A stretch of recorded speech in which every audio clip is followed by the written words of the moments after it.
don't have to tell you things are bad. Everybody knows things are bad. Everybody's out of work or scared of losing their job. The dollar buys a nickel's worth. Banks are going bust. Shopkeepers keep a gun under the counter. Punks are running wild in the street, and there's nobody anywhere who seems to know what to do, and there's no end to it.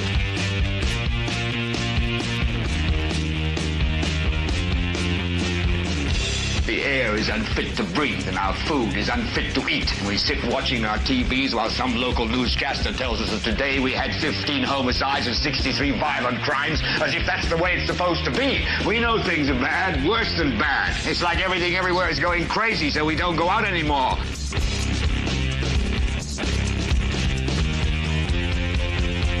We sit in the house, and slowly the world we're living in is getting smaller, and all we say is, please, at least leave us alone in our living rooms. Let me have my toaster and my TV and my steel-belted radios, and I won't say anything. Just leave us alone. Well, I'm not going to leave you alone. I want you to get mad. I don't want you to protest. I don't want you to riot. I don't want you to write to your congressman because I wouldn't know what to tell you to write. I don't know what to do about the depression and the inflation and the Russians and the crime in the street. All I know is that first, you've got to get mad. You've got to say, I'm a human being. God damn it. My life has value. So, I want you to get up now. I want all of you to get up out of your chairs. I want you to get up right now and go to the window, open it, and stick your head out and yell, I'm as mad as hell, and I'm not going to take this anymore.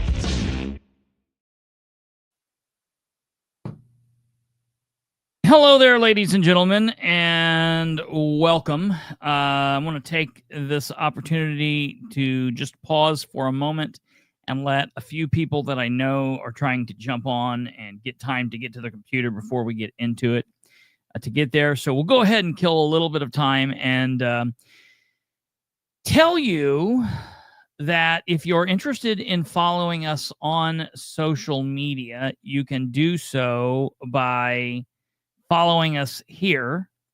All of our social media links are there. Our YouTube link, our Rumble link, our two Facebook links. Those are the Facebook page to the Political Spotlight page and my page, which they're both interchangeable. Our X account, and then there's the studio line, the email, and the program email. So you can use all of that to get a hold of us. It's always good to follow that because I use that kind of as a partner to these shows. We release a lot of written content there, so you might want to follow us there. And if you would, consider please giving us a like, smashing that like button, subscribing to the show if you have not already done so. That would be fantastic. We would greatly appreciate that. And what we're going to do is I'm sharing this in a few places. And I would highly recommend any of you that know anyone from the Henry County area. If anyone is from the Henry County area, please feel free to share this page.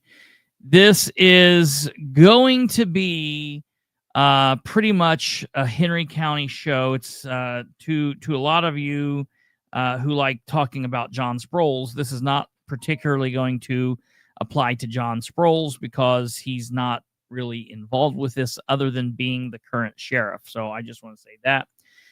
And I also want to quickly put out, you'll notice at the bottom, we don't have our regular ticker running at the bottom.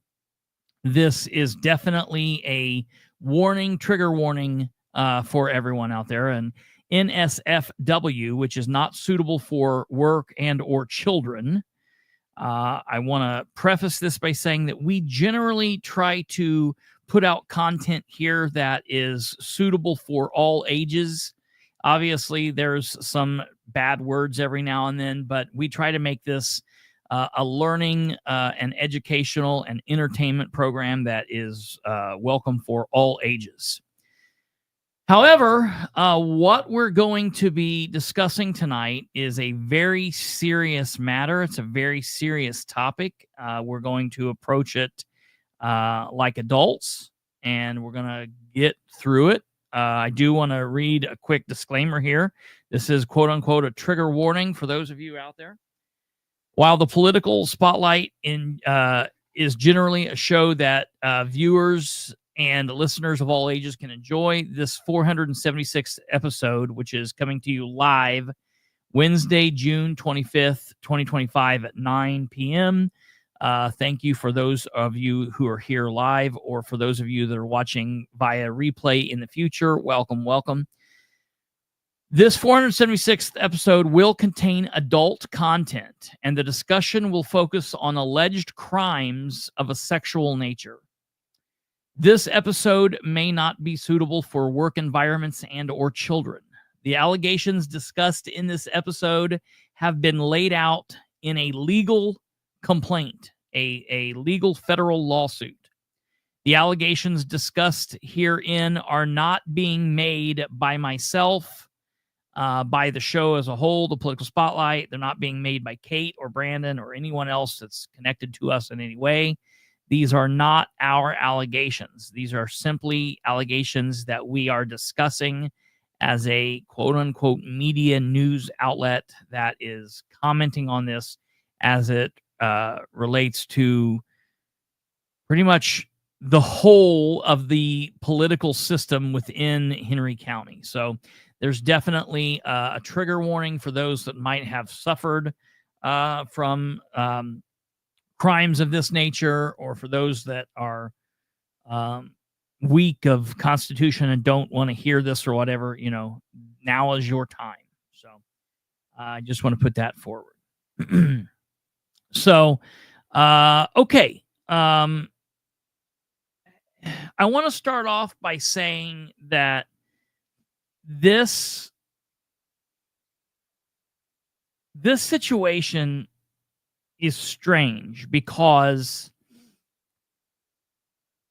for years, I mean, since I'm 40 some years old, and for the whole of my life, these rumors have been floating around Henry County and Newcastle. So since the 60s, 70s, and 80s, there have been rumors of something fairly horrible and tragic occurring just out of reach of normal folk. It's been under the cover of darkness, under the protection of what we would think of as the thin blue line. It's occurred while those in appointed and or elected position have turned their backs and allegedly let these crimes occur and persist. And I've heard about various rumors heavily since I started being involved in Newcastle and Henry County. I've heard multiple names. Some people that I've liked, some people that I've not liked, people that I've trusted, people that I've not trusted. And this is fell on all sides of the political spectrum in Henry County, and it's touched, no pun intended, literally everyone. And I want to say that we had another show similar to this back some time ago when we discussed the absolute horrible alleged incident of the woman who was in the Henry County jail and was, by her allegations, she was treated dreadfully, stripped and made to be secured in a chair and violated and taunted. And that currently is working its way through the legal process. And so, there's all kinds of allegations like this. The allegations that we're going to be discussing tonight are quite different than that, even. And what's strange about this is a couple of the main players in this situation are deceased. Two individuals who are really at the heart of this are no longer with us, and they cannot be held accountable. They will not ever be testifying in court. They will not be held accountable either in a criminal court or monetarily, because at different times, these two individuals took their own life. And there are those that say that the action alone is admission that something underhanded was going on here. And so we're not going to speculate. I am going to read the information that is available. We're going to talk about the information that is available. I know that there are all kinds of people out there that are throwing out different names. I am not going to speculate on any kind of information that I do not have either proof of or that has not been alleged in a criminal filing. Now, the other claim that I want to make is just because something, or a civil filing, rather, criminal or civil. The other thing I want to say here is just because something is named in a criminal or civil filing does not make it true. It's simply an allegation. It does not mean that this is the end-all be-all. This is it. They will have to have their day in court, and we'll have to wait. But because of the heaviness of this and all that is touched and the breadth and the length of all of this, it is important that we discuss this and talk about it as factually as possible. This is an emotional situation, and people can get emotional. I completely understand that. But, we're going to try to be as factual as possible here and deal with this. The other thing about this is the actual allegations that brought this on stem from like the 2017, 2018, 2019, 2020 time periods. And this is something that came forward around this time last year, came forward around this time the year after that, the year before that. And it seems like every so often this story gets brought up. And as soon as it does, people immediately start flooding my inbox. They start flooding my email and saying, hey, have you heard about this? I start getting phone calls and I'm like, yeah, I've heard about this. This is, thank you very much. Thank you very much, Catherine Callahan, Dr. Callahan, a contributing correspondent. I appreciate that. As always, your donations are fantastic. And I will let you all know out there, while we don't ask for money, contributions like that are what help allow us to be able to do what we do. So just FYI. So this is the first time that these allegations have really had the traction that I feel like they have this time.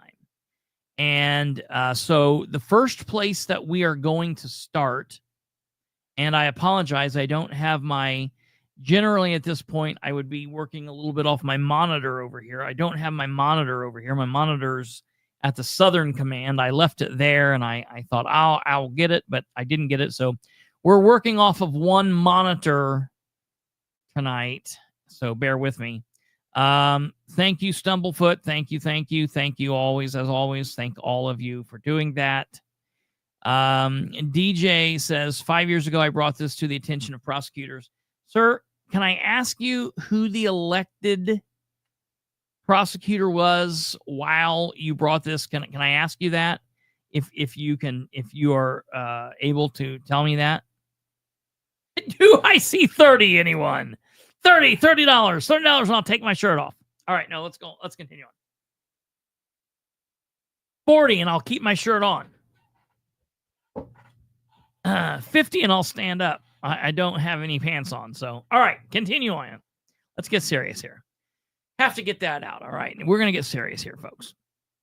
We're going to first go to they have a new prosecutor. The new prosecutor that's there, is a wonderful man. He's a great guy. He's not a good prosecutor. He's very weak, very timid. And okay, actually the current elected prosecutor. So was he in office 5 years ago? Huh.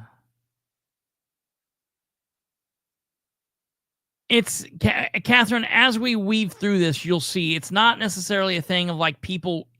Henry County is not an area where people stay in one office long, but they bounce back and forth and back and back and back and back. And it's like everywhere else, it's the same names. So we're first going to turn our attentions to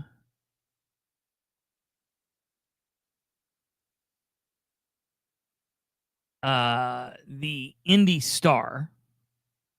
And this came out in the IndyStar in an investigative report.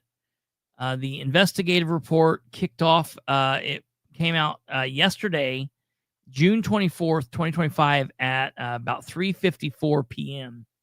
And the the reporter was Tony Cook. So we'll give him credit where credit is due. And I'm going to pull this up here on the screen. Okay, so that's what I'm asking. So you took it to the current Mahoney, but he wasn't the elected prosecutor. Who was the elected prosecutor at the time you took it in? That's what I'm asking. Was it, I always forget what his name is, Berjak or what? We'll get to it in here, I'm sure. I'm off screen. So here's what I'm going to do. I'm going to be off screen for a little bit of this reading, Kate. So let me know if something comes up. I appreciate that. So, okay. The IndyStar starts off with county official abused clients for years. Leaders knew of allegations but failed to stop him. The key points: Henry County Community Corrections Deputy Director Jason Bertram has been accused of sexually abusing at least 7 clients. The county prosecutor, the sheriff, and judge all knew about one or more allegations, but did not immediately stop Bertram from having access to clients. Bertram killed himself in 2023 on the same day that state police tried to arrest him. And the article starts off as follows. When Tyler Martz walked into the office of the Henry County Community Corrections Deputy Director Jason Bertram, he had no idea the man sitting behind the desk had been accused of sexually assaulting multiple clients. Martz, 18 years of age, had been caught driving in excess of 100 miles an hour on US 36 north of Newcastle. At the time, he was a National Guard member and working part-time as a Henry County jail officer. He hoped for a career in law enforcement. He was eager to put the issue behind him. So he agreed to complete a 24 hours of community service under the supervision of the Community Corrections Program. Upon completion, the charge would be dismissed. And a lot of people do that. Okay? The first step, Bertram told him, was the urine screen. Bertram led Martz to a bathroom stall with toilets surrounded by mirrors, intended to prevent clients from falsifying their drug tests. They also allowed Bertram to view the anatomy of his wards from multiple angles, like a hall of mirrors at a carnival. That's where things got strange. Bertram told Martz that he should be a porn star, adult films. Martz brushed off the remark, and Bertram took him back to his office. Bertram leaned over his desk and told Martz he could offer him a deal to get out of community service, but he couldn't tell anyone. He then led Martz to the bathroom again and sexually assaulted him, according to the allegations in police and court records. Martz went straight to the sheriff's office and reported what happened. That's when he received another shock. The sheriff didn't seem particularly surprised. The sheriff told Martz he was the first reputable person to come forward, according to a recent lawsuit that Martz filed in federal court. Now, hearing that just absolutely makes my blood boil. Because what this means is, ladies and gentlemen, that there were other individuals in the community that had came forward and had reported this man to the sheriff and to others, but because they might have been lesser than in the eyes of the sheriff is absolutely disgusting. Absolutely disgusting.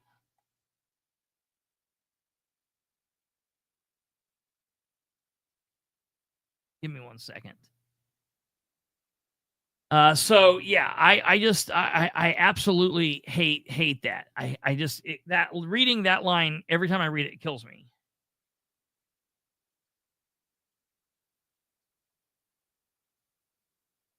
Give me 1 second.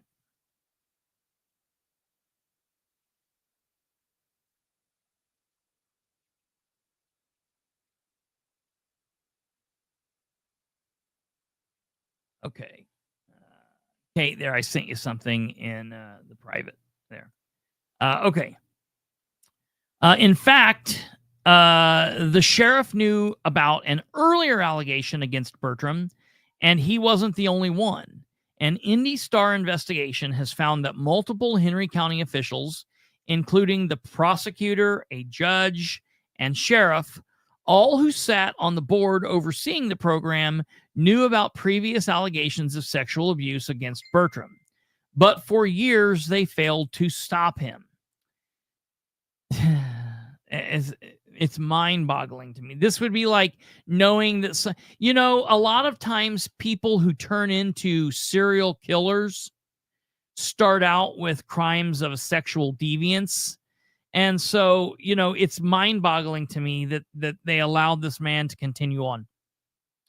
IndyStar has identified at least 7 men who claim Bertram, and it's way more than that, but there's 7 men that have come forward, who claim that Bertram used his power as Deputy Director of Community Corrections to coerce them into unwanted sexual acts before Bertram killed himself in 2023.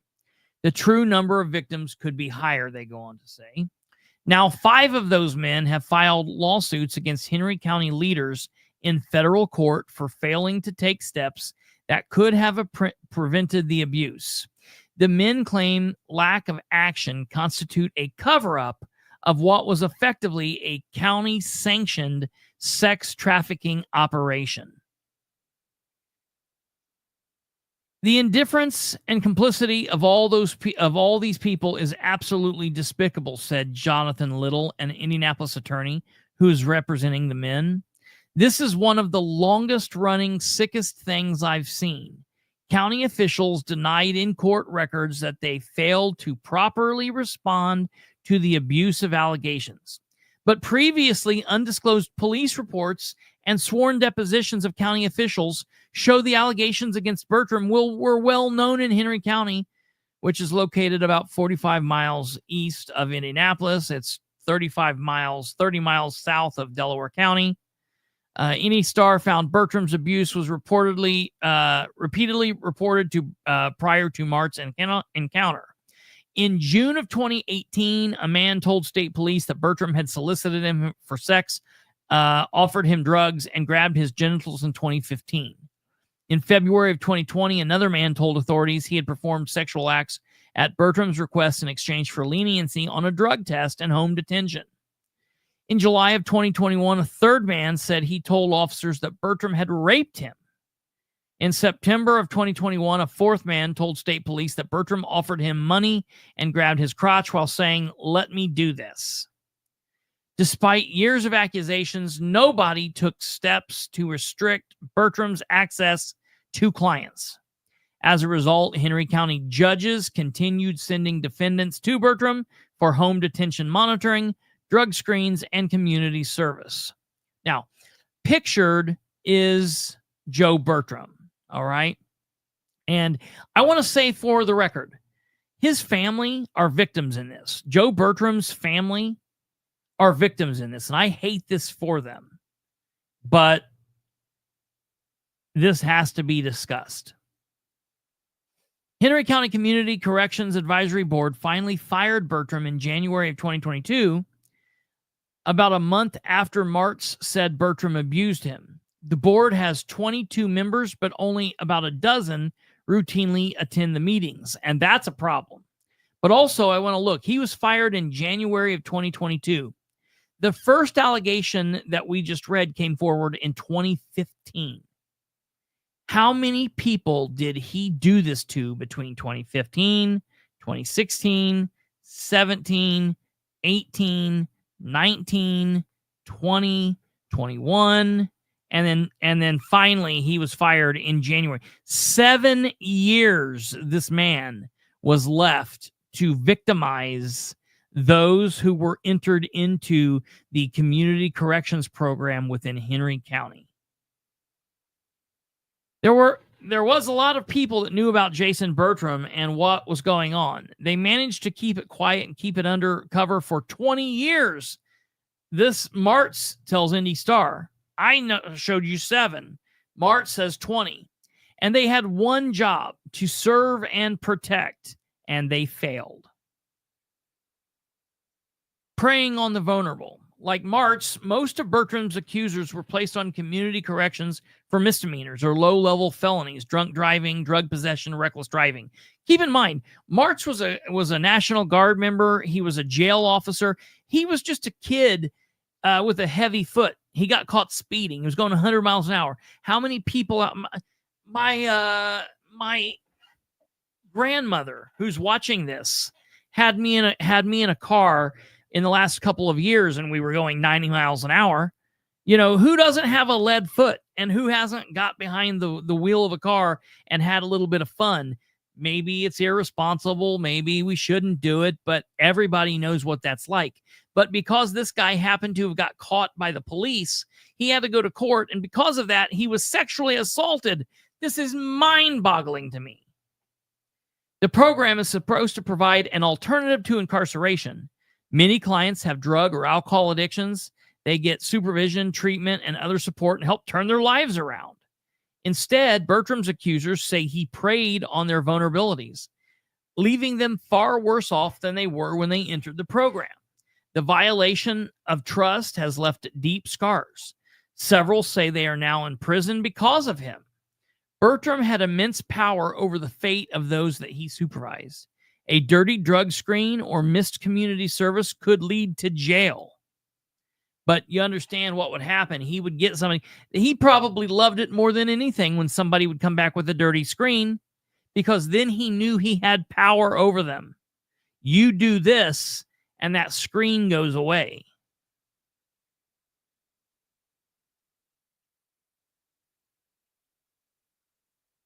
Police reports capture the terrifying predicament his accusers faced. One man described how he froze as Bertram unzipped the man's pants and began fondling him during a drug test.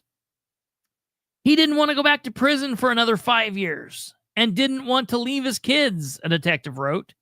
He advised he was just in a spot, not knowing what to do. He was freaking the bleep out. A majority of the sexual assaults are never reported, and research shows men are even less likely than women to report sexual violence to authorities, especially if they believe they're not going to be believed. If they think, well, these people aren't going to take my word over this deputy director of community service. To ensure their silence, Bertram's accusers say he threatened them with violence or violations. When a friend of Bertram's told him a client had recorded a sexual encounter with him, text messages obtained by state police show Bertram responded, "I can spread my own rumors about him." Despite the tremendous risk, a at least half a dozen men reported Bertram's abuse. Many say they were ignored or dismissed, but they kept coming forward. Early warning signs dismissed. Concerns about Bertram's behavior date back more than a decade. Butch Baker. I want to say his name again because Butch Baker is still actively involved in Henry County government. So let's say that name again, Butch Baker. Butch Baker, who was a Henry County sheriff until 2014, recalled an incident in which Bertram was accused of inappropriate horseplay at the Community Corrections Office. Baker was a member of the Community Corrections Board at the time. Bertram, as he went by, stopped in the doorway and dropped his pants and mooned the employee sitting at the desk. Baker said during a recent deposition, "I told the rest of the board about it, and I really anticipated they would let him go after that, but they didn't." Soon, more serious allegations emerged. Perhaps nobody knew as much about Bertram's alleged crimes as Joseph. How are we pronouncing this name? Burjax? Is it Burjax? I think Burjax. Burjack? That's what I thought. Henry County guy. Who would have thought? Joseph Burjack, the Henry County prosecutor from 2012 to 2022, and a member of the Community Corrections Board. In 2018, Burjack received an allegation from Henry County jail inmate named Michael Ritchie. Ritchie told state police that Bertram had offered him illegal drugs and solicited him for sex as far back as 2003. When Bertram was a security officer at the Henry County Justice Center. Then, in 2015, Bertram grabbed Ritchie's genitals while shaking his hand during a work release meeting. Bertram later sent him personal text messages through the Henry County jail system to Ritchie said. Burjax, however, shut down the investigation of Bertram before police investigated further. Why would Joe do this? Why would Joe do this? It's really shocking to me that the prosecutor of Henry County would have done this. Why? Why would we have done that? It's shocking to me that we would see this. It was determined that the statute of limitations had passed. That's what they claim. Okay? Which in some cases you do have situations where if misdemeanors are not charged in enough time, misdemeanors you have 2 years to file, felonies you have 5 years. But I don't understand, there's enough people that have come forward here. I feel like if they were really attempting to do their job here, if they were really truly trying to investigate and bring this to a close, I think they could. But this is just the tip of the iceberg here, folks. Okay, we'll get through to a lot more. It gets crazier from here. But the statute of limitations would only be a factor in the crime was treated as a simple battery, said Little, the attorney representing Bertram's accusers. Charges such as sexual battery, official misconduct, or sexual misconduct also could have been applied. The statute of limitations for those charges are at least 5 years, and they certainly would not have passed. I just don't understand what Joe was doing here. Even if the statute of limitations had passed, Burjax could have been brought the allegations to the Community Corrections Board. There's no indication that he did so. Burjax did not respond to the interview request or detailed list of questions from the IndyStar. A spokesperson for Attorney General Todd Rokita, whose office is defending Burjax, said the office doesn't comment on pending litigation. A lie detector test, another case scrapped. In 2020, Burjax and several other Community Corrections Board members learned of another allegation. A man named Samuel Shipley told authorities Bertram coerced him into a sexual act in 2018 at Bertram's office and house in exchange for ignoring dirty drug tests, paying his monitoring fees, and allowing Shipley to make drug runs to Indianapolis, even though he had an ankle monitor on and was supposed to be on house arrest. Shipley also claimed Bertram provided him with pills and meth. The abuse began, Shipley told police, after Bertram asked him if he ever thought about being in adult movies. Okay? Despite similarities to the earlier complaint, the prosecutor was skeptical.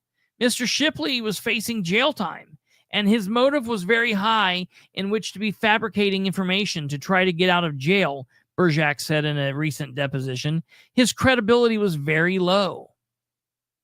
Shipley agreed to a polygraph exam. A state police examiner determined Shipley was truthful about the sexual abuse, but detected deception in his answers about Bertram providing drugs to him.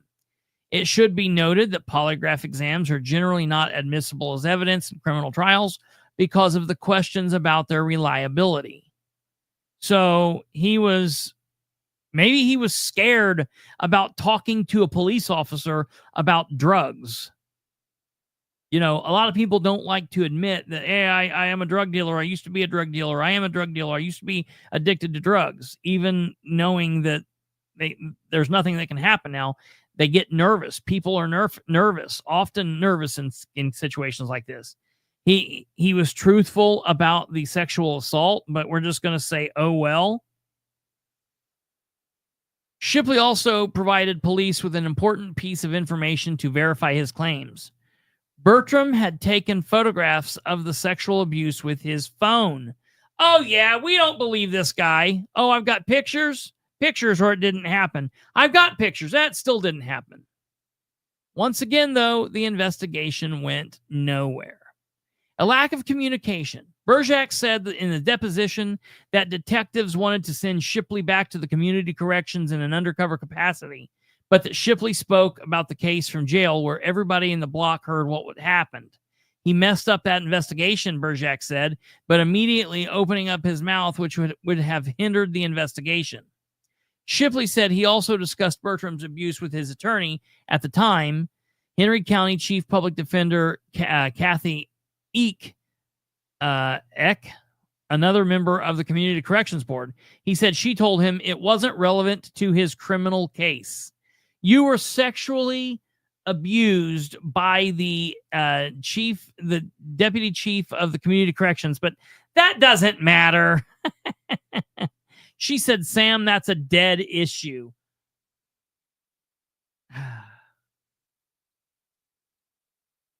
Lord have mercy.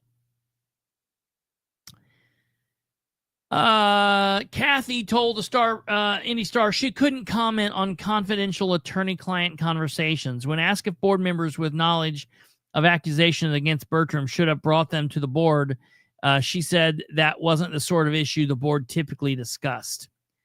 Let's see. The board oversees the chief deputy, the director, and the director.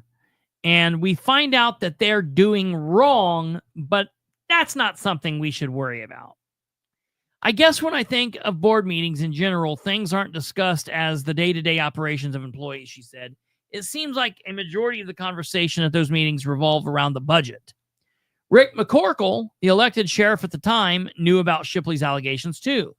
He said his agency referred the matter to the state police, and he never heard back. The sheriff's office did everything we were supposed to do, Rick said in a recent deposition. IndyStar asked McCorkle why the Community Corrections Board did nothing, even though multiple members were aware of allegations. McCorkle attributed the inaction to lack of communication and lack of information being shared. I just don't think that's okay. I don't buy that. I don't feel like that's all right. I think that's a bullshit excuse. For example, he said he was unaware of Richie's earlier allegation in 2018. I think we should have known that there were at least complaints filed, he said. He would kill him and his family, quote. The following year, another inmate, James Davidson, reported Bertram to law enforcement, according to a lawsuit Davidson filed in March. Okay.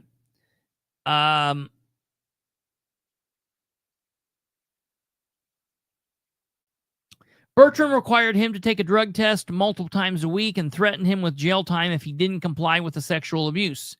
Jimmy cannot count the number of times he was violated, the lawsuit says. Bertram threatened him each time, telling him that he was a sheriff's deputy and he had guns and that if he told anyone, he would kill him and his family. Davidson claims he intentionally violated the terms of his home detention in an effort to escape from Bertram. You actually have people trying to be violated to be sent back to jail to get out from underneath this guy. Once in jail, he said he told Henry County Sheriff's Deputy Jordan Pruitt and Newcastle Police Lieutenant Jim Heffernan in July of 2021 that Bertram had raped him. They responded by laughing at him and telling him that Bertram was a brother in arms, according to the lawsuit. They wanted me to become a drug informant, and I'm out here telling them this dude is out here trying to rape me, Davidson told the IndyStar. They kept saying, we're not here to hear conspiracy theories. McCorkle, who was sheriff then, said he was unaware of Davidson's allegations. Heffernan, who's now retired, denied knowing Davidson. Pruitt did not respond to messages, but has denied Davidson's allegations in court records. Refrain from doing anything.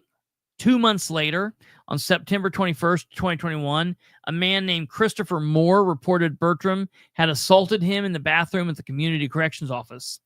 Prior to the assault, Bertram had offered him $40 and said, let me do this. When Bertram's boss, Henry County Community Corrections Director Joni Williams, learned of the allegations, she reached out to the prosecutor, Burjax. Joe had spoken to me in the past about an investigation into Bertram about similar allegations, Williamson wrote in the memo at the time. Joe said he would look into it as there might still be an open case and requested that I not do anything further at the time. Here, let me look into it. You don't worry about anything.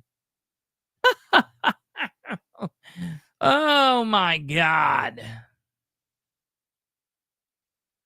Williams did not respond to messages, but in court records, she says she didn't learn the nature of the allegations against Bertram until her past conversation with Burjax.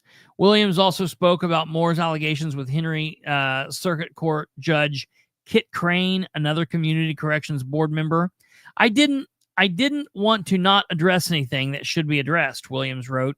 The judge said that Joe Burjax had spoken to him about the incident, and I should refrain from doing anything at this time so as to not interfere with any open investigation.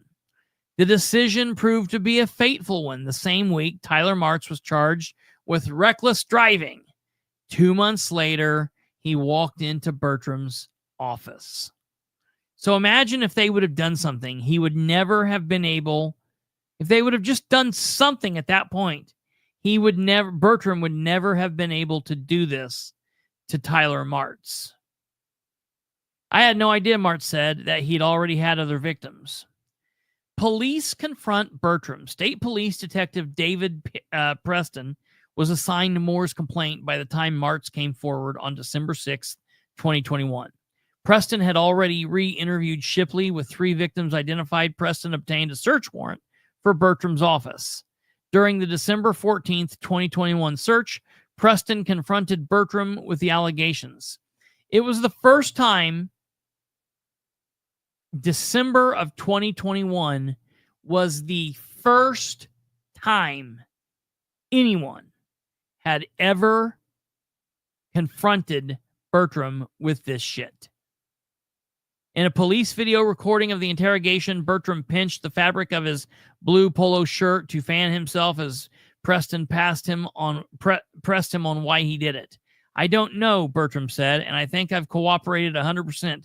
I think it's gone far enough. I'm just going to have to get my attorney. I don't know what to say. I'm baffled. We'll watch a little bit of that. With AARP vision plans from VSP, as soon as this ARP commercial shuts down. There's 4 different people now that have come forward It even came forward back in the past that says this is going on.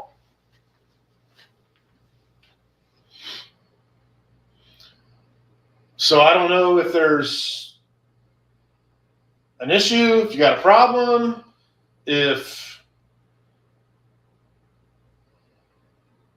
you know, because part of the problem is that, you know, you told these people that, hey, basically, if you don't say anything, then I won't, you know, I'll take your time off, time served, whatever. And I know in one instance, the person was in here. There's no records to be found that they were on home detention, but yet I can find records in Hancock County that says they were here. And I have seen emails from you back to Hancock County saying, yes, I had him on a bracelet, but there's no record here of it ever existing.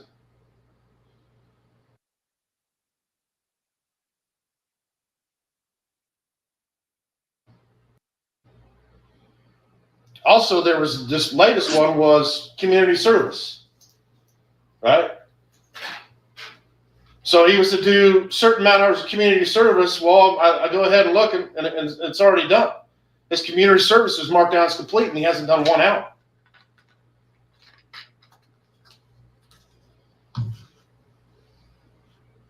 So all these things have kind of aligned, and I just wanted to give you an opportunity to say kind of maybe why it happened, what happened,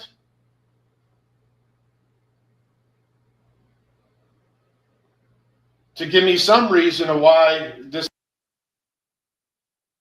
is going on.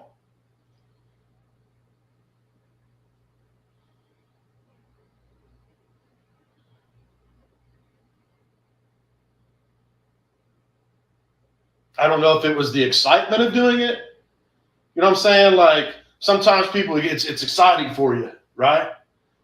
So I don't know. I don't know if you were sad. I mean, I've heard somebody's also told me that you lost a close friend. Was that true? Did you have somebody you were dating that was a guy that you were dating that passed away or had an overdose or something?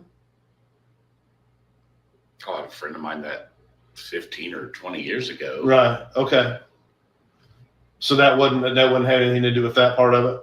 Oh, Okay. Well, I'm just trying to figure out why. I don't know. And I think I've cooperated 100%. And I think it's gone far enough. I'm just going to have to get an attorney. I don't know what to say. I'm baffled. Yeah, me too. I'm baffled too. Crazy. So, all right, moving on from here.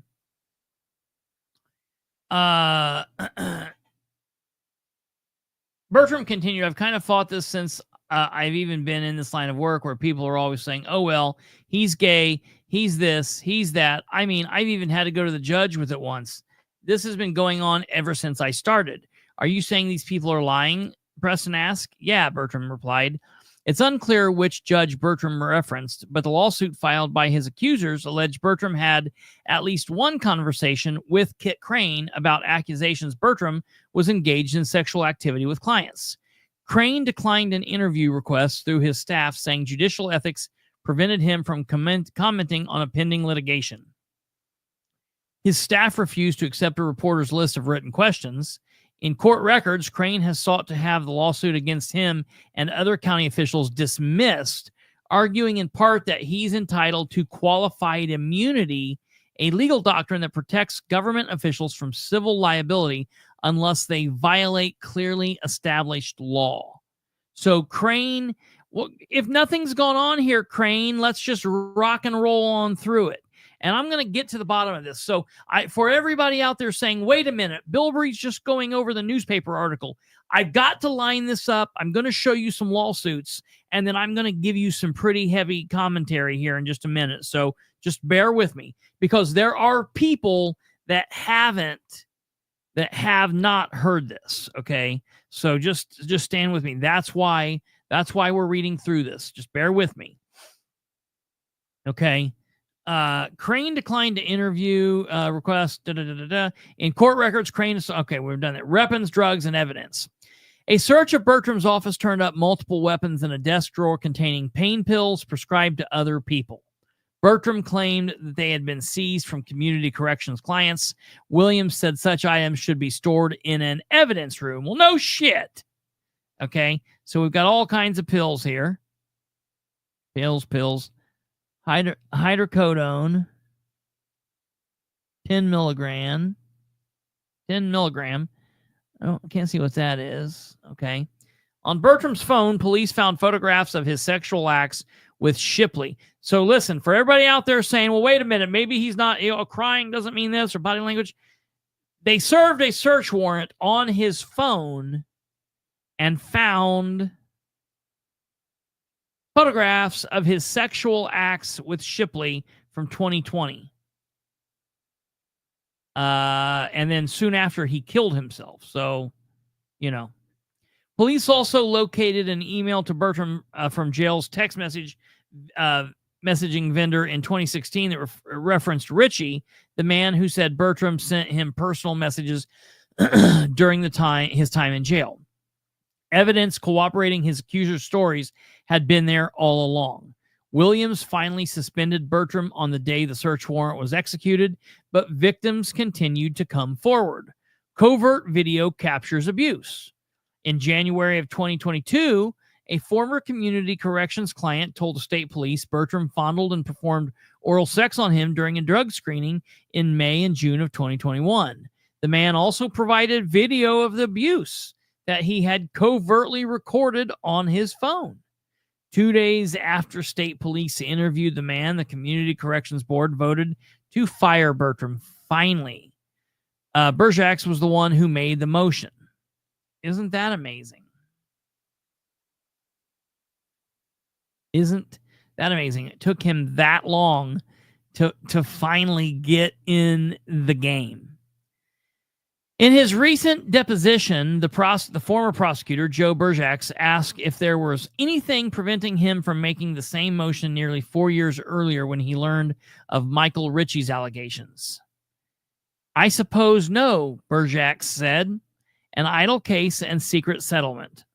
Preston submitted a criminal case against Bertram to the prosecutor's office in July of 2022. It accused Bertram of abusing 4 clients. The men who are suing the county claim in their lawsuit, what happened next is evidence county officials tried to cover up the failure to appropriately respond to Bertram's abuse. Berjax sat on criminal case for 6 months, despite frequent prodding from the state police.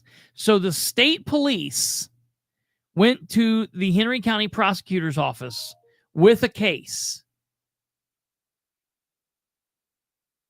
and said, we've got this, here's the case. It normally takes a prosecutor's office, let's say there's a pretty easy case, like an OWI case. That can be charged, that can be filed in a matter really of minutes in the prosecutor's office. Let's say you have a really hard case like a murder. It might take a couple of days. There is no reason why this should have been set on for 6 months. That's absolutely asinine. Repeated attempts have been made to the Henry County prosecutor for review to see what charges they would like filed, Preston wrote. As of this date, no response has been given. Berjax never did file charges. He left office at the end of 2022. Today, he has a private law practice and is one of 4 Henry County public defenders.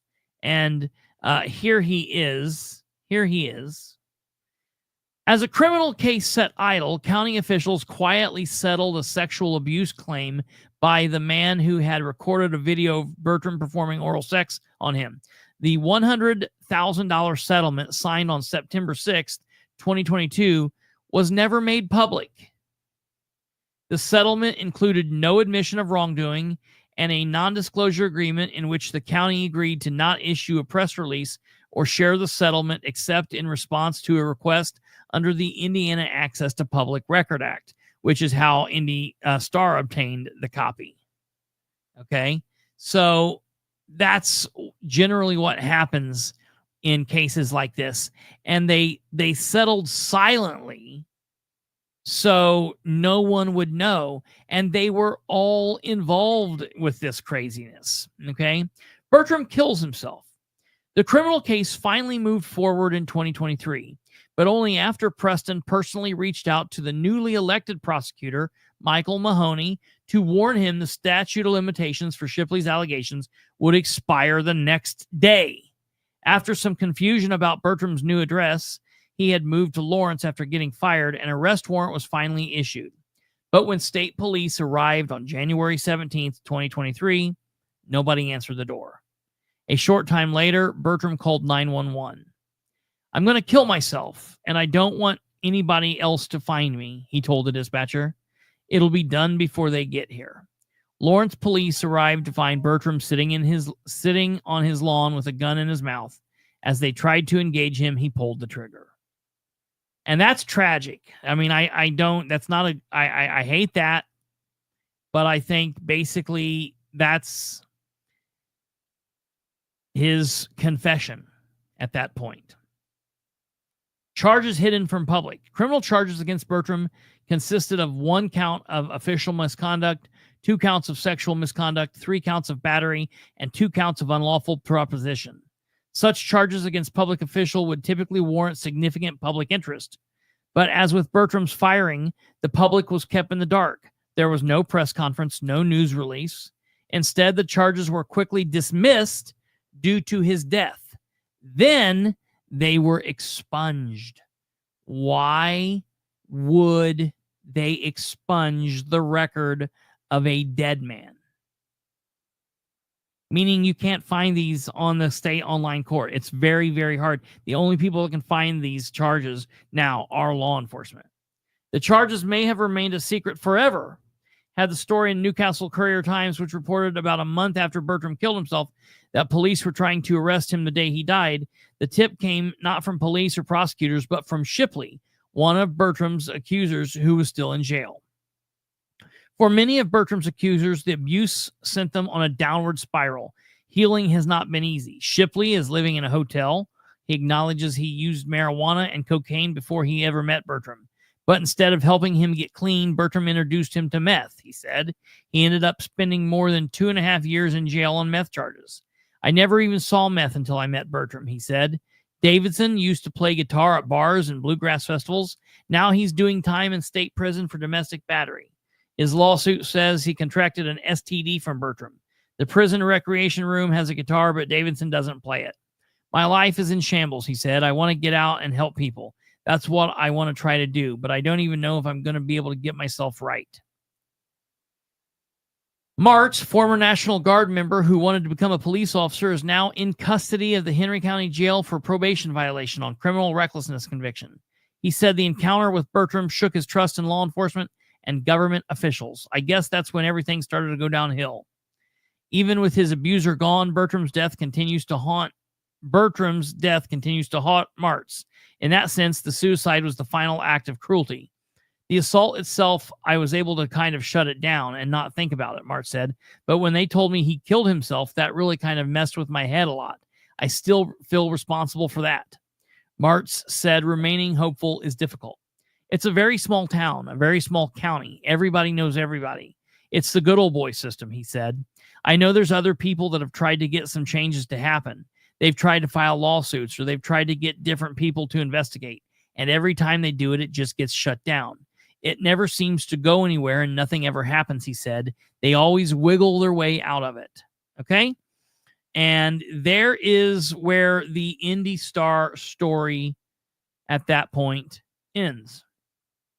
Now, what I think is important to understand here is there are lots of other people involved in this.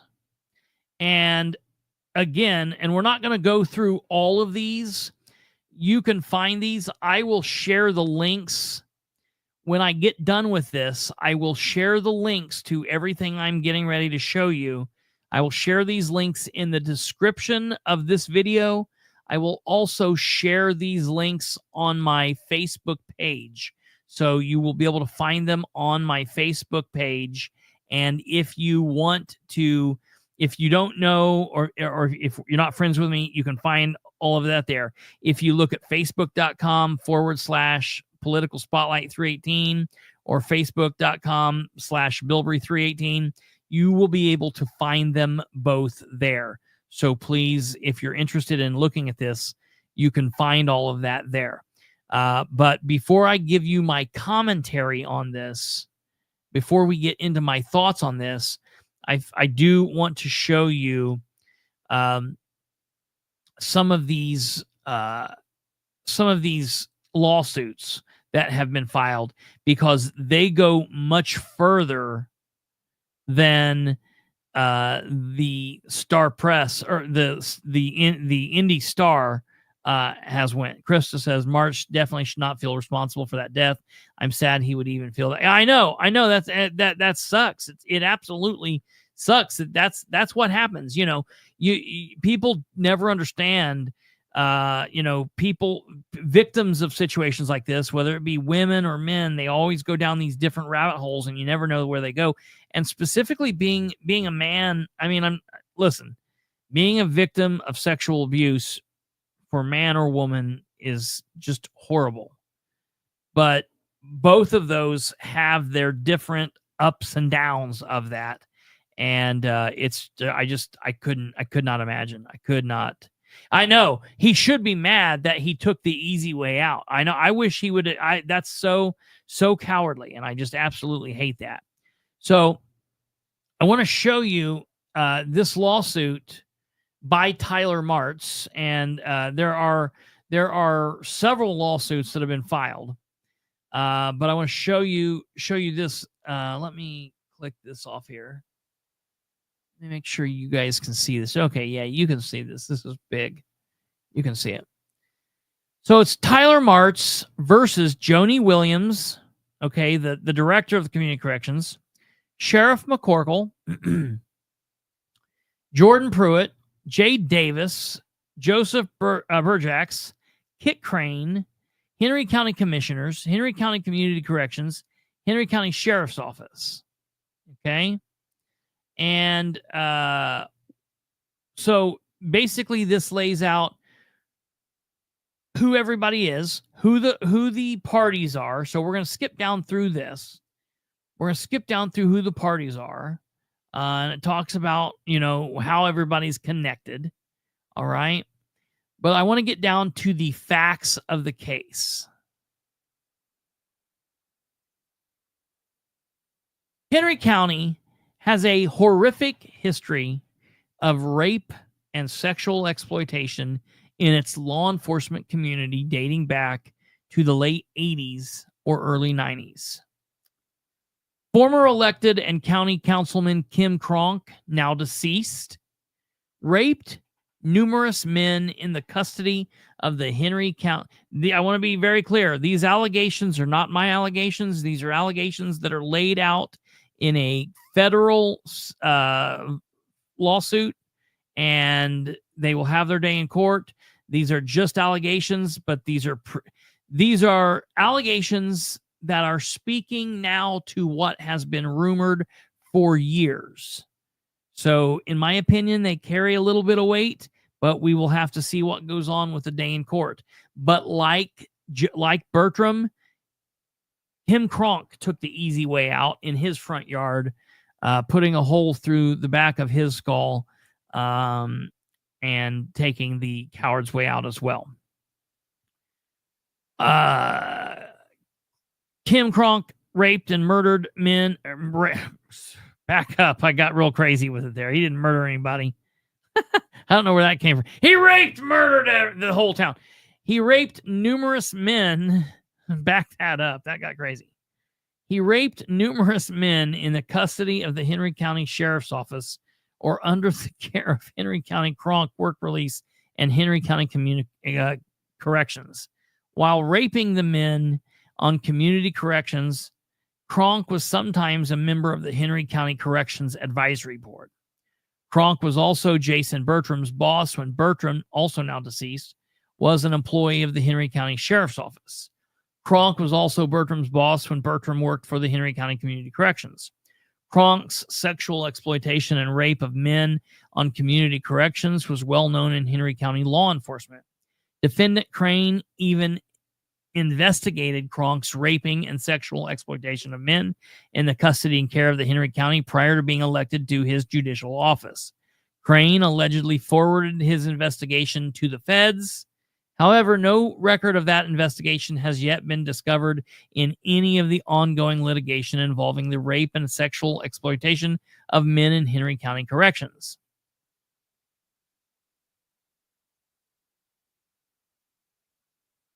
At all times relevant to this complaint, Jason Bertram was the deputy director of Henry County Community Corrections. Bertram was employed by HCCC for more than 12 years. Prior to being employed by Community Corrections, Bertram worked for the Henry County Sheriff's Office. Defendant Joni Williams was Bertram's direct supervisor. Defendant Williams' office was next to his. Bertram kept firearms and other weapons in his office at Henry County Community Corrections, both his own and ones allegedly confiscated from Henry County Community Corrections clients. Bertram made sure clients of the HCCC knew that he had access to firearms and other weapons. Bertram kept allegedly confiscated weapons, including bats, knives, BB guns, hammers, rifles, and muzzle loaders in his office, all within plain view. These photographs show the bucket of weapons Bertram kept under his desk. This is just insanity. Absolute insanity.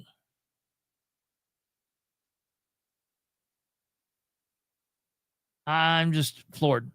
This photograph shows knives Bertram kept on his desk. Why? Bertram kept Schedule 1 narcotics as well as marijuana in his office that were taken from various HCCC clients and not properly disposed or accounted for. This photograph shows drugs confiscated by another corrections officer in one of Bertram's desk drawers, along with a handgun in the bottom right corner by the roll of tape. And the last sentence of the note inside the plastic bag says both bottles will be placed in a lockbox that is locked and put in the drug room at HCCC. Defendant Williams knew that Jason Bertram kept firearms in his office. Defendant Williams knew that Jason Bertram kept Schedule 1 narcotics in his office. Defendant Williams knew that he kept allegedly confiscated weapons of clients in his office in plain view. These weapons were used to further Bertram's abuse, to threaten and intimidate his victims. Defendant Williams and other employees of Community Corrections saw and allowed Bertram to give urine drug tests to male HCCC clients that Bertram was not in charge of supervising. Defendant Williams had the power to fire Jason Bertram, but did not. HCCC Advisory Board also had the power to file Bertram and did not do so until January 2022. Members of the 2021 HCCC Advisory Board included defendants Burdrax, Crane, McCorkle, and Williams, among others. Abuse of Mr. Martz. Tyler Martz was 18 years old in 2021 and just joined the National Guard and aspired to one day have a career in law enforcement. 2021, Tyler was also a part-time employee of the Henry County Sheriff's Department. September 13th, 2021, Tyler was issued a summons for reckless driving, a Class B misdemeanor in Henry County, Indiana. On November 2nd, 2021, Tyler entered a pretrial diversion program, which required that he complete 24 hours of community service. Man, 24 hours of community service to be monitored by the HCCC. In order to sign up for community service, Tyler required to go to HCCC and take a urine screen. When Tyler arrived on December 6, 2021, for the urine screen, Jason Bertram met him, took him back to the bathroom, and sexually assaulted him. Specifically, Bertram told Tyler that he would make a deal with him so that he would not have to complete all of his community service. Bertram then requested to see Tyler's phone to make sure that he was not recording any conversations or interactions. Bertram then took Tyler to the HCCC bathroom pictured below. And the bathroom looked like an absolute freak show. Once they were there, Bertram unzipped Tyler's pants, touched his penis over his underwear, and requested to see it. Bertram then told Tyler that he would not have to pay the startup fee of Henry County Community Corrections. Bertram told Tyler that he would mark that his community service had been complete should he acquiesce. Tyler protested. Bertram threatened him. He further trapped Tyler against the wall, not allowing him to leave. Faced with an impossible decision and under extreme duress, Tyler relented and allowed Bertram to touch and handle him. Bertram touched and stroked Tyler for approximately 2 to 3 minutes. After the sexual assault, Bertram took Tyler back to his office. Bertram told Tyler to play it cool and to not tell anybody what had happened. Bertram then told Tyler that everything was taken care of and that he was free to leave. Tyler understood that to mean Bertram was going to inform the court that his court-ordered obligations were completed. After this interaction, Tyler immediately went to the sheriff's department and told Major J. Davis as well as Sheriff McCorkle. Defendant McCorkle thanked him for coming forward and stated that he was the star witness.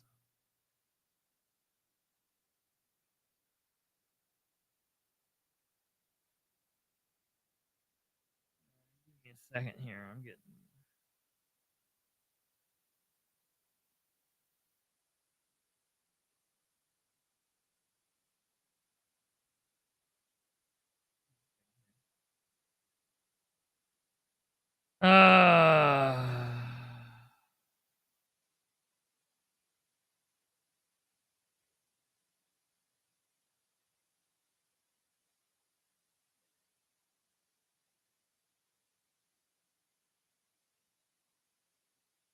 Okay, we're going forward here. Sorry. Told Major J. Davis as well as Sheriff McCorkle. Defendant McCorkle thanked him for coming forward and stated that he was the star witness. Defendant McCorkle also told him that he was the first reputable person to come forward relaying sexual abuse allegations to Bertram.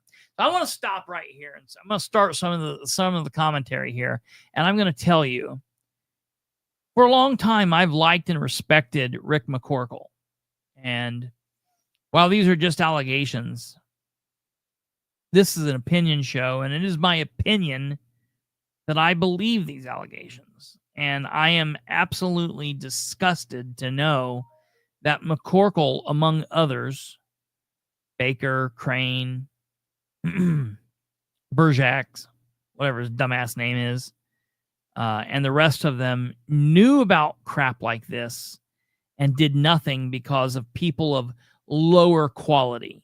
You know what? I mean, like, to hell with people like that. And I truly, truly mean that. I truly mean that. And, you know, I'll be honest.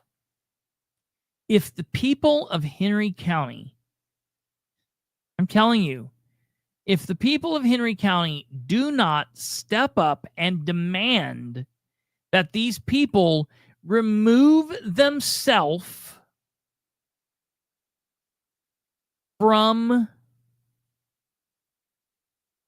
any type of government, then shame on the people of Henry County if they don't do that. And if the people of Henry County don't devise other folks, good, God-fearing Republicans and Democrats, both sides, to step up and run against every one of these fools in whatever election that needs to be dealt with, if you guys don't take that upon you to do that, shame on the citizens of Henry County. And if you then don't get out and vote, shame on you.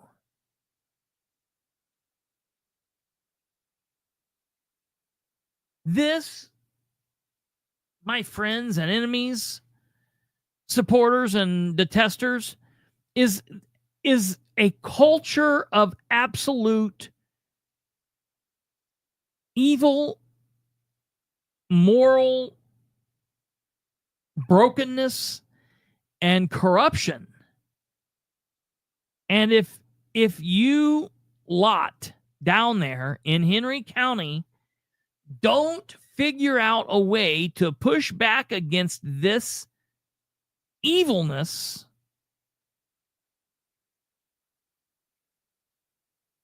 I don't know what I don't know what else at that point.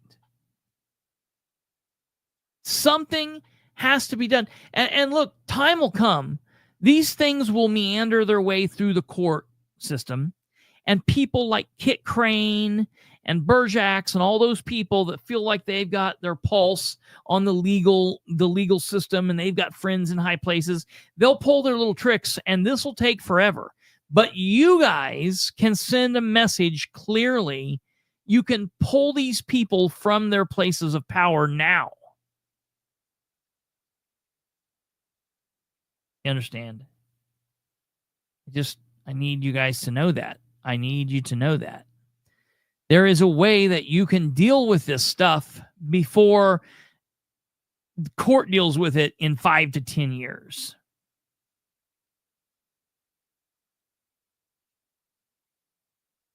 And I know, Jack doesn't think you should vote for anybody, but here's the deal. All right, let's do it Jack's way. Nobody in Henry County go vote for anybody, because I'm going to tell you what's going to happen.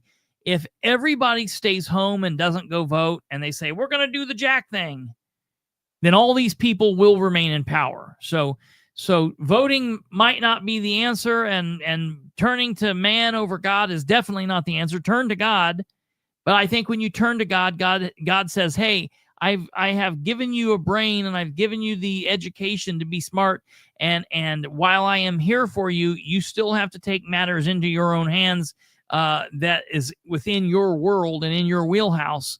And I'm telling you, I'm here and I will help you.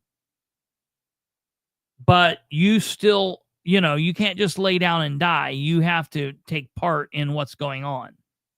So don't go and vote, but all the bad guys will remain. So, or you can stand up and pull these assholes from their positions that they're appointed and or elected to. All right, moving on. Okay, the next day, Tyler was interviewed by the state police. Let's see here. It was widely known throughout Henry County law enforcement that Bertram was raping and sexually exploiting men on community corrections. Henry County law enforcement includes the Henry County prosecutors, the Henry County Sheriff's Office, Community Corrections, and Newcastle Police Department. By 2018, Henry County commissioners had actual knowledge that Bertram raped, violated, financially extorted, and sexually abused male community correction clients. Upon further information and belief, some Henry County commissioners used Bertram to acquire personal sexual services and gratifications for them. Newcastle Police Detective Hightower has estimated, listen to this. Newcastle Police Detective Chase Hightower has estimated that 75% of Henry County law enforcement heard rumors that Jason Bertram was raping and sexually exploiting the men in the care and custody of Henry County as early as 2006, and that he took painkillers recreationally. Tyler needlessly suffered because defendants were aware of Bertram's previous acts of sexual abuse over many years and chose to do nothing to stop him from raping and sexually exploiting men and community corrections members. 2018, another victim of Bertram's, Michael Ritchie, informed the Henry County Prosecutor's Office about being sexually assaulted by Bertram in 2015. Indiana State Police Sergeant Philip Byers was tasked with investigating the matter. Defendant Joe Berjax, the prosecutor, was elected prosecutor at the time. He declined to file any charges related to Mr. Ritchie. Defendant Berjax was also a board member of the Community Corrections Advisory Board. It's not known if Defendant Berjax notified HCCC Advisory Board of these 2018 allegations, but on information and belief, Defendant Berjax, in his capacity as advisory board member, took no actions against Bertram to prevent his sexual assault of HCCC clients.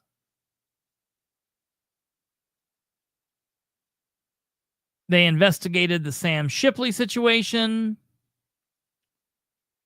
Polygraph confirmed that Shipley had been sexually exploited.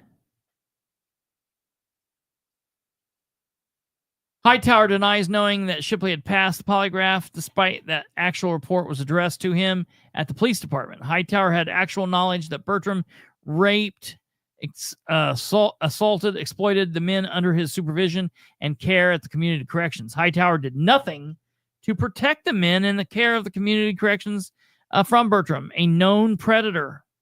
Look, Hightower did nothing to protect the men, even though he says here, Newcastle Police Detective Chase Hightower has estimated that 75% of the county law enforcement heard rumors that he was raping and exploiting men. What? This is insane.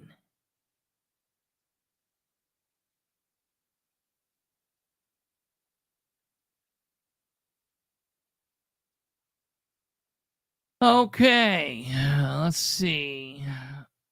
The Newcastle chief of police got involved. He knew about it. Thus, both Hightower and Schofield had actual written knowledge that Bertram was a danger to his clients. And in February 2020, they did nothing to prevent actual harm. Also in February 2020, defendant Burjax was made aware of Shipley's allegations in the polygraph relating to Bertram. Once again, he did nothing to alert the board. Despite having the power to fire Jason in his role with the Community Corrections Advisory Board, Burjax did nothing. Other people came forward.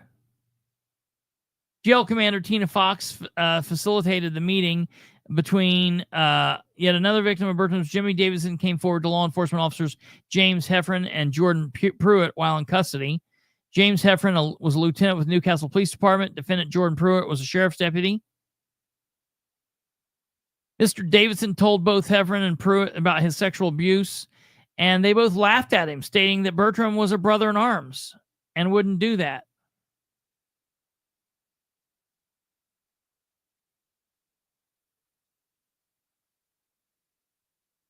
Defendant Kent Crane had at least one conversation with Bertram about the allegations that he was engaged in sexual activity with community corrections clients, and Bertram told Crane that he was not gay. I'm not gay. I just like to molest men. Just absolutely disgusting, folks. Here Joni Williams says she knows about it. She does nothing about it. She doesn't fire him. Rather than firing or suspended Bertram, defendant Williams sent the complaint to ISP. Well, we'll just continue to shuffle this around. We'll let the thin blue line deal with it. Crane had conducted an investigation into allegations that former elected Sheriff Kim Cronk had sexually exploited men in the custody of Henry County long before 2007. Where'd that go? Where'd that come from? Joe Burjax, Crane, and Davis tolerated and ratified the rapes and sexual exploitation of men under the control and care of Henry County law enforcement for years, perhaps decades prior to Bertram's sexual assault of Tyler Martz. Defendants Burjax, Crane, Davis, deceased rapist. Listen to that. Whoa. Deceased rapist. Kim Cronk, former elected Henry County Sheriff and County Council, County Commissioner, and Jason Bertram were a part of the Henry County Republican Party Good Old Boys Club. This Good Old Boys Club coordinated who was running for which office and ensured investigations would not endanger their members. Upon information and belief, defendants took active steps to cover up their knowledge of Bertram's actions and their abject failure to respond appropriately based under what they knew. As an example of defendants' efforts to cover up their lack of responsiveness, where there were no press release to inform the public that Deputy Director of HCCC had been fired because charges he had raped multiple men under his supervision, despite the fact that this information was undeniably relevant to the public.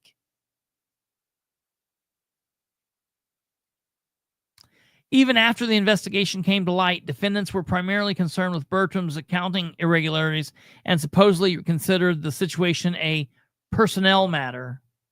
Despite having the explicit authority to do so, the advisory board, which included among its members the defendants Burjack, Crane, did not fire Bertram until January 7th, 2022.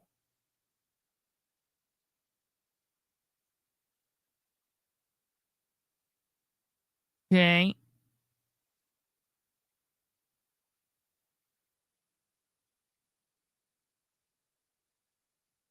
I want to get down here and show you. This is Mart's filing. I want to show you another filing. So this is Mart's filing. Okay, Tyler Martz against all of these people. I want to take you on a tour of the other suits.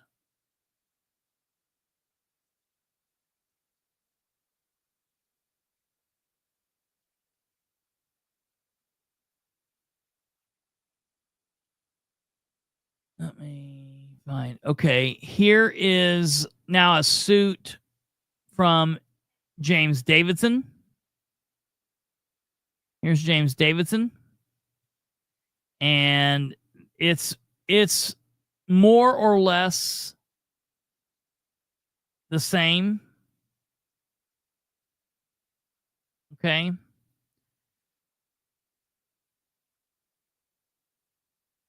It starts out the same attorneys doing basically all of it. All right. Now, there are parts where there are different information. Okay. And I'm going to show you some of that. All right. We'll go on here.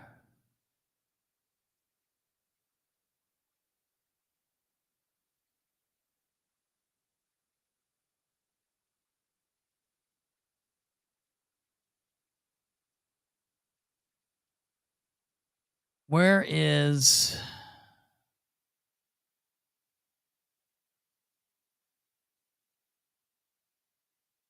Oh, right here. Give me a second. I'm going to have to show it to you a little bit differently.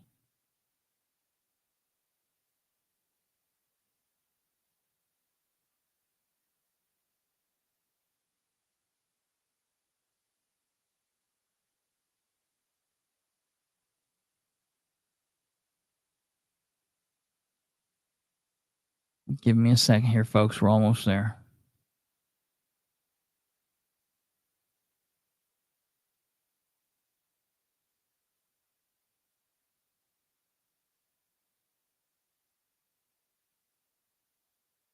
Okay.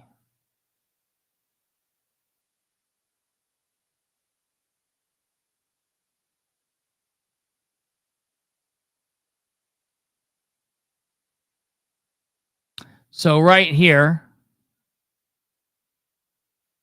this is the lawsuit of Mr. Ritchie. It doesn't look the same. Okay. This doesn't look the same here. And you won't be able to see this, but I'll read this. So this is the lawsuit of Michael Ritchie. Okay. And the only reason I pull this up forward is his contains a little bit different information. I'm going to specifically take you down through here. So it starts out under the facts the same way. Henry County has a horrific history of rape and sexual exploitation in law enforcement community dating back to the late 80s and 90s. Da da da da da. All right. It basically starts the same way out there. It's talking to you about, okay, Jason Bertram, Kim Cronk's former employer, tells you about all of that. All right. It shows you the information, the information from the search warrants here. Okay.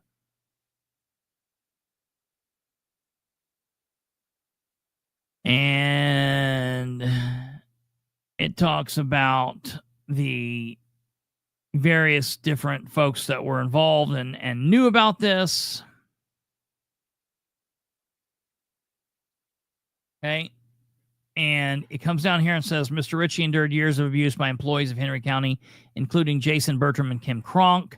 So in this, Mr. Ritchie is not only saying that Jason Bertram did this to him, but this is laying out that Kim Kronk was involved with abusing him too.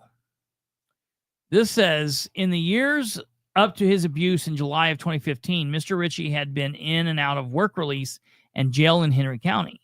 While he was in work release, Kim Kronk, the longtime sheriff of Henry County and subsequent commissioner of Henry County, frequently sexually abused him. Kim Kronk allowed Mr. Ritchie to maintain the vending machines at the work release facility. While he was stocking them, Mr. Kronk fondled Mr. Ritchie by grabbing him and on multiple occasions. Mr. Kronk also sexually propositioned Mr. Ritchie while he was at work release. Upon information and belief, Kronk and Bertram shared information about HCCC clients they were abusing.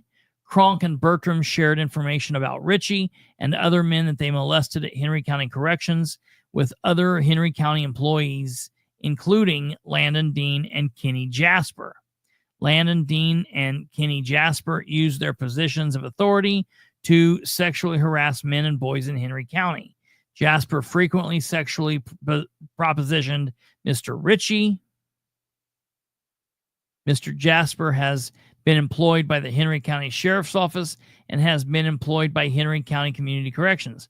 Landon Dean has been employed with several law enforcement agencies, including the Henry County Sheriff's Department. In addition to Mr. Kronk and Mr. Jasper, Mr. Bertram's also sexually abused Mr. Ritchie. Specifically, Bertram conducted strip searches of Mr. Ritchie. During these strip searches, Bertram manipulated Ritchie's genitals and would stare at his naked body. Bertram gave Mr. Ritchie special privileges while work release due to the searches. In July of 2015, Mr. Ritchie was sentenced to community corrections, where he went to sign the paperwork. Bertram told him to come inside his office. While in the office, Mr. Bertram shook Mr. Ritchie's hand while he also grabbed his testicles and penis with his other hand. During that interaction, he stated that Mr. Ritchie could call him if he ever needed anything. At some point while serving his sentence, Mr. Ritchie turned down one of Bertram's advances. Subsequently, Mr. Ritchie was sent to Miami Correctional Facility, and while there, Bertram called him and put money on his account so they could communicate. Mr. Bertram routinely put money on Mr. Ritchie's prison account. Once, Mr. Bertram also gave money to another inmate so that Mr. Ritchie could make a trade with that inmate for Suboxone. Throughout the years of 2015 and 2019, anytime that Mr. Ritchie was arrested, Bertram would find a way to get access to Mr. Ritchie. During those years, Bertram forced fellatio upon Mr. Ritchie in exchange for money, informing the court of negative drug tests, and leniency while he was on home detention. In June of 2018, Ritchie was in the Henry County Jail again, exhausted by the years of sexual abuse. He had finally had enough and reported the abuse and misconduct to Henry County Prosecutor Joe Burjax. Burjax, also a board member of the Henry County Community Corrections Board, with the authority to fire Mr. Bertram. Burjax gave the reported Mr. Ritchie's allegations to the Indiana State Police. Detective Byers took the statement from Mr. Ritchie, who explained that Bertram had sexually abused him in 2015. So there's different people in different scenarios and in different situations accusing different people in this. It's not just this man that killed himself, Bertram. It's also this man that killed himself, Kronk, and there are other allegations against more. This is a massive, massive investigation. This needs to go national. People everywhere need to know about this. Absolutely crazy. Absolutely crazy that this is going on. So I want to show you here now.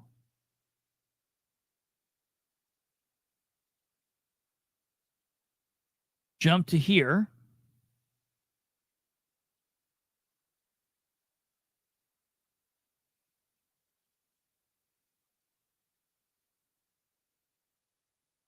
And show you this supplemental narrative.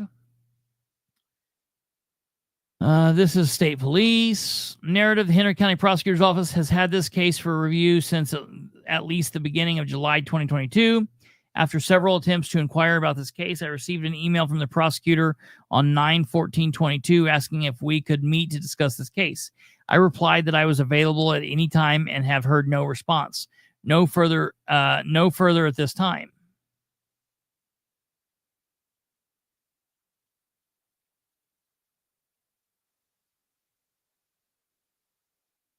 What the hell? That's, oh, I guess, wait a minute.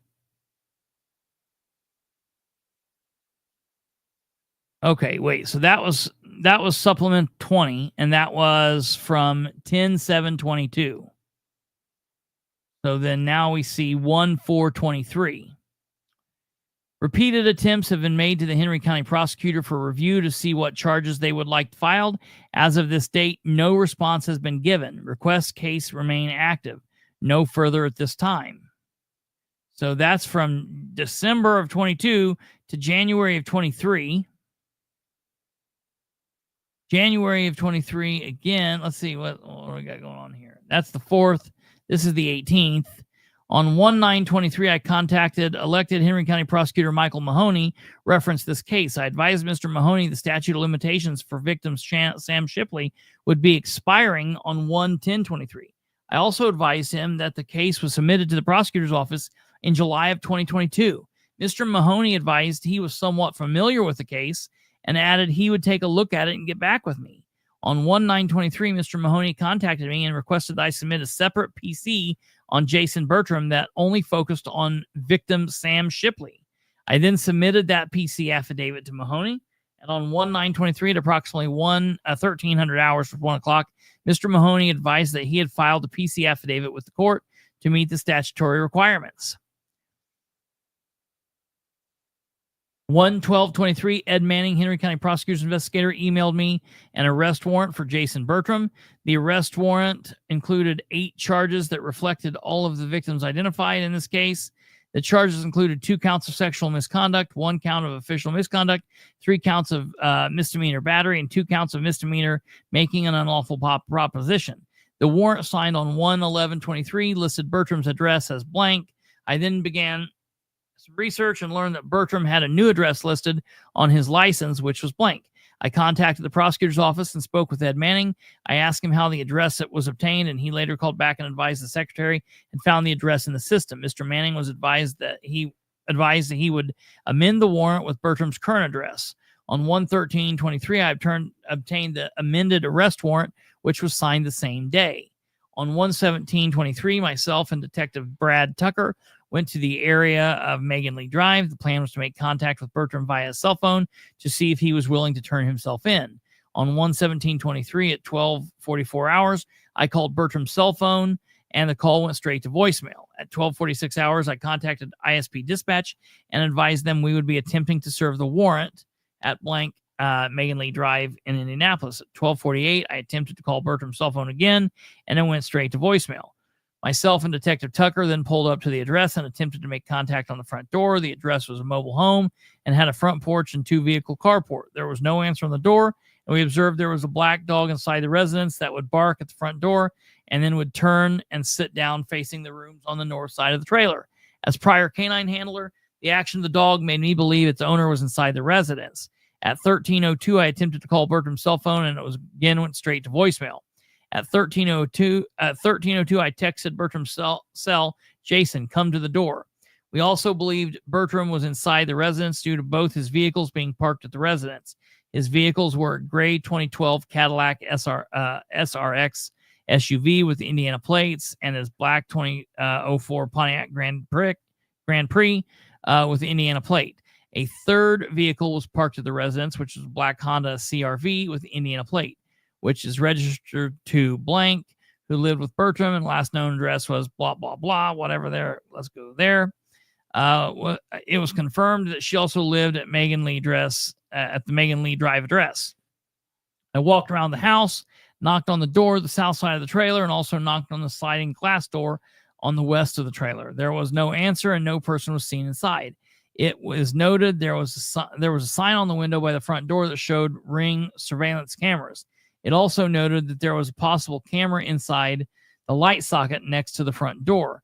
At 13:43 hours, I called blank cell phone, which rang several times and then went to voicemail. I obtained blank cell number during the execution of the search warrant. At this point in time, Detective Tucker had cleared the area, and I was sitting in my commission south of the residence observing it. At 13:59, I received a call from Ed Manning, who asked if I had made contact with Bertram. I advised him that I was sitting outside the house of his residence, and he added he would not come to the door. Ed advised that he had received a call from the jail commander, Jay Davis, who advised him a bail bondsman had called and was requesting to know the amount of Bertram's bail. It is noted the warrant was not entered into the system, so the process of the bondsman calling the jail had to come from Bertram. At 14:03, I again called Blank's cell phone number, which went to voicemail. At 14:04, I text Blank's cell phone, "Call me, please. Or have Jason call me." Neither Bertram nor Blank ever returned a text or call.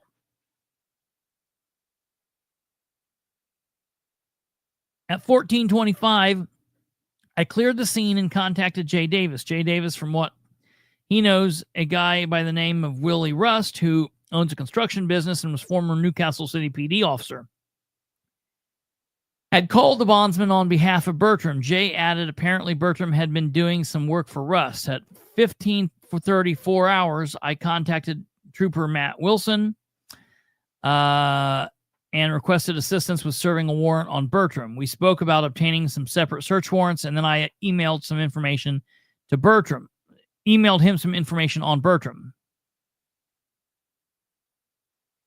Let's see here. At 15:48, I received a call from Ed Manning, who advised that he'd spoke with Willie Rust.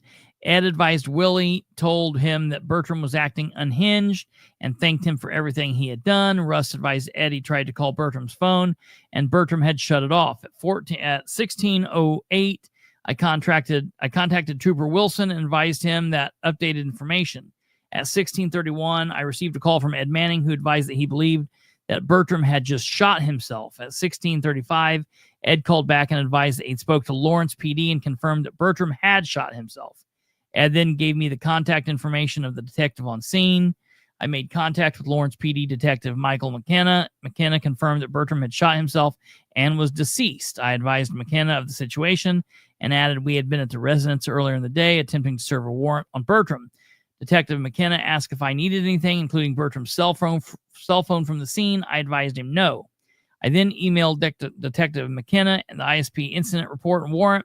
I then made contact with ISP command and advised them of what had occurred. Okay. They were dispatched to a suicidal person. Bertram, who was advised by the time the police arrived would be dead. Upon arrival, Sergeant Wright made contact with Bertram, who was sitting on the lawn facing the east and had a Glock 45 in his mouth. The report stated that Sergeant Wright attempted to engage Bertram in dialogue. It advised Bertram responded a few times, but immediately put the firearm back in his mouth.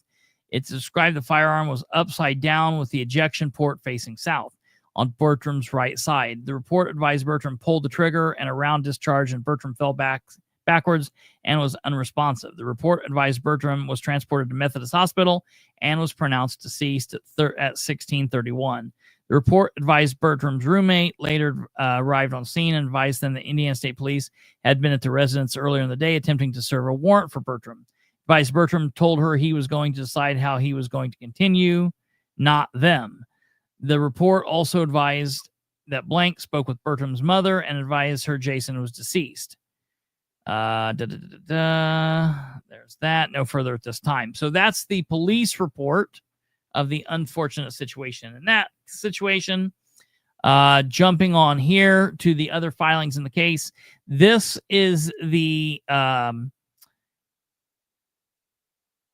settlement money that was hidden from the public for the $100,000, and the settlement money went to, I think this went to Shipley. Let's see.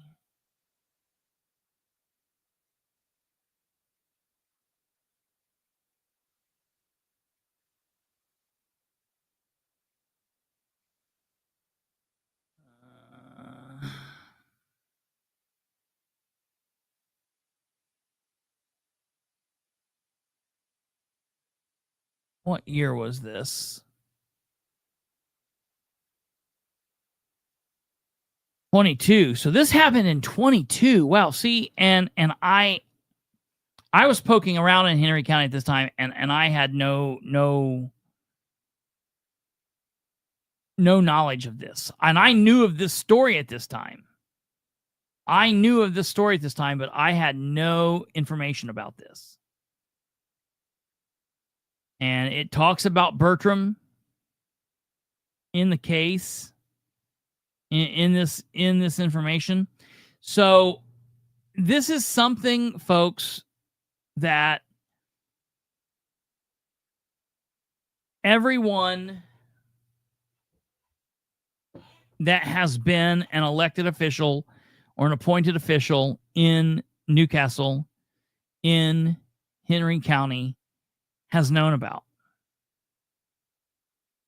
And they've either heard about this as a rumor, or they've had actual factual information. I can tell you that when I heard a rumor, when I was in law enforcement, or even now when I hear rumors, I don't just let that set. I work very quickly to get to the bottom of what's going on. And I guarantee you those people did too. One of two things. They either worked to try to get the information, and once they did, they were like, okay, not my problem. Or they didn't work to get to the bottom of it because they knew it was true, and they were like, not my problem. Absolutely, DJ. Time to ask Ed some serious questions.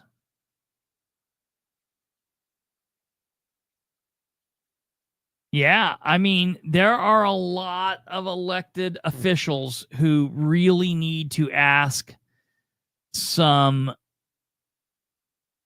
to be asked some serious questions and need to be answering those questions. And I've been reading off of screen a lot tonight, so I've missed a lot of the comments, and I will go back and read through the comments here after the show, and I'll try to answer as many people as I can. Please understand that it does take a while. Once we shut the show down, I won't be able to see the live comments over here for roughly 12 to 24 hours, so I'll have to go back through. Some were probably scared to get to the bottom of it, which is sad too. Yeah, absolutely. Now I want to go here and see. Kate has some starred comments here.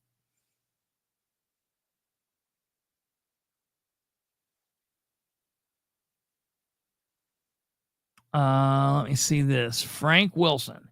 Just so you know, a law enforcement officer is the one behind who's been stalking and harassing Thompson Roofing, what I'm told, and the owner has filed a lawsuit just as of today. I will keep you posted. I'm interested in this. Because I've heard about this stalking the issue with this business, and I've heard that the business owner has attempted to take this case to both the Newcastle City Police Department and the Henry County Sheriff's Department, and they will not do anything about it. They have turned him down and turned him down and turned him down. So I am interested in that, and I hope that you keep me informed, and I will reach out to those involved because I'm definitely interested in that. So that's interesting. Thank you for that information. Stumblefoot says Henry County thought they had high risk insurance before. What's higher than high risk?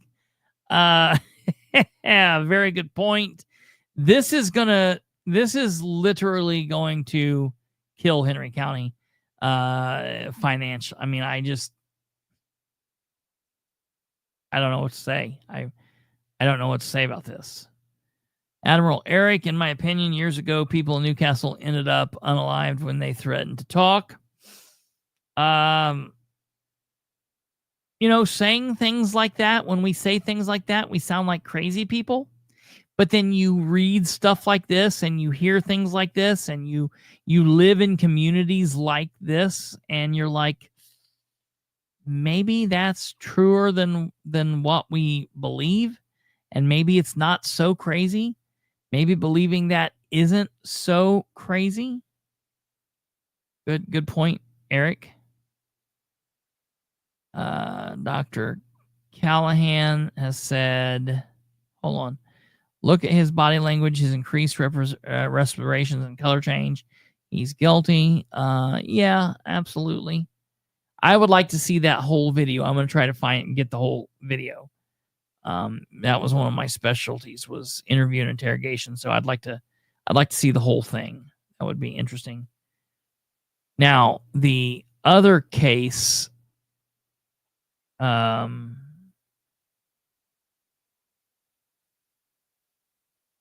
I don't know if FP Poker, I don't know if you're JT or not, because I just literally had someone ask me this the other day.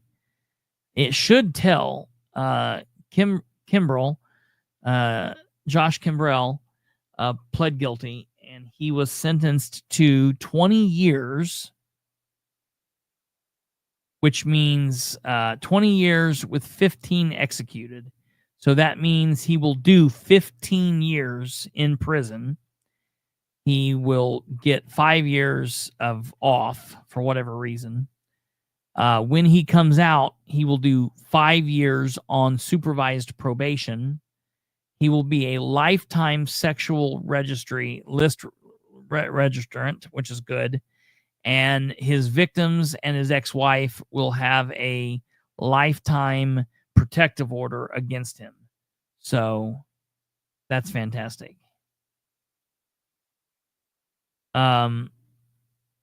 Oh, yes. Yeah, as far as I'm concerned, they all get it. Because the council gets it, the questions, DJ, and everybody that's had their hand in Henry County politics since 2015. From now backwards, forwards, and all the way ever. Yeah, absolutely. It's nuts. And here's what I would say. This is going to be a long, drawn-out process. I hope that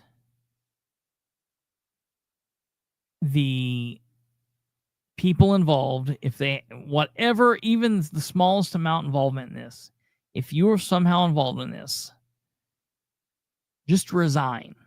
Just go in tomorrow and resign. Go in next week and resign. Resign and go away and fade away and deal with what you got to deal with. And let's try to rebuild this community. And Heather's right. It doesn't just stop in Henry County. It's a lot of this stuff goes on a lot of different places, from the local to the state to the federal. Absolutely. This is wildly disgusting. And as far as I'm concerned, there's very few people in Henry County government that get respect from this point going forward. You know? It's just like I have very little respect for any of you. Specifically in the law enforcement, criminal justice side of things. But the commissioners and even the council in a lot of the side get a lot of heat for this. And I hope that those that are victims of this can heal. I hope that they can seek a little bit of justice and somehow get justice that they deserve. And I hope that they can heal. So that's that. I'm just shocked. This has come up and come up and come up for the last several years. And I'm glad that it's finally getting actual traction. I'm glad that there's actually lawsuits. The last thing that I want to say about this, and I saw this comment several times, is there are people that are mentioning a book that has gone around, and I have read the book. I have read the book that a lot of you talk about, or are talking about. And I forget the name of the book. I've seen that you guys have named it in the comments a couple times.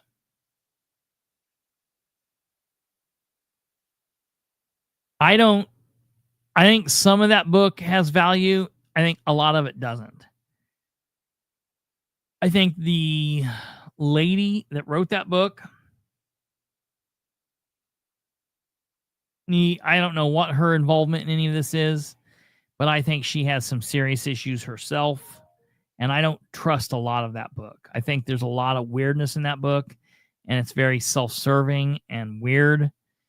So just be careful with that. Just try to use as much actual factual information. Try not to speculate, and be sure that Newcastle is going to continue to gossip about this. That's always going to happen. But just make sure that you're trying to be as factual as possible.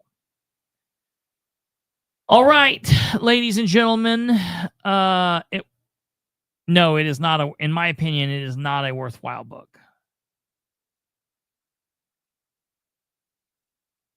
It's not that there are things in the book that the book got right, but the lady, in my opinion, the lady is just absolutely nuts. She was claims to be some kind of a doctor, but yet she gets on and openly breaks HIPAA and talks about her patients.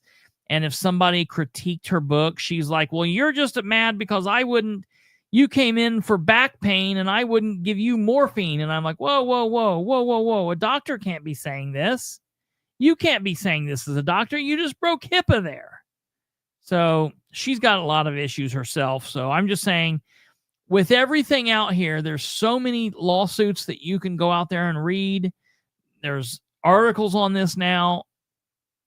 Read the factual information and leave the HIPAA still applies to her as a nurse practitioner. HIPAA still applies. And I just felt like I've seen multiple times where she's broken HIPAA. And so I just have she's just odd to me. So that's it, ladies and gentlemen. I want to thank you. And people are saying, well, does this affect Sproles? This only affects Sproles insofar that he is currently the sheriff of the county. I don't think that Sproles is someone that has been listed as a suspect in this. As much as I don't like Sproles, I don't think Sproles has anything to do with this. I don't think Sproles would have anything to do with this. And so Sproles is capable of a lot of crazy shit, but I think he's outside of this. Just my thought. So, all right, folks, I will keep you posted. I will let you know when there's more to talk about. We will talk about it. It's Wednesday. We'll be back tomorrow. I've got some Muncie related stuff that we're going to be talking about tomorrow. So we'll be back to Muncie tomorrow. A lot of people were like, wait, where's Muncie at? So we'll be covering Muncie tomorrow. We also might have a guest on that you guys might remember, but it's been a minute. So tune in tomorrow for that surprise. All right, you guys take care. Have a good evening. God bless each and every one of you. Love you all. We'll see you then. Goodbye.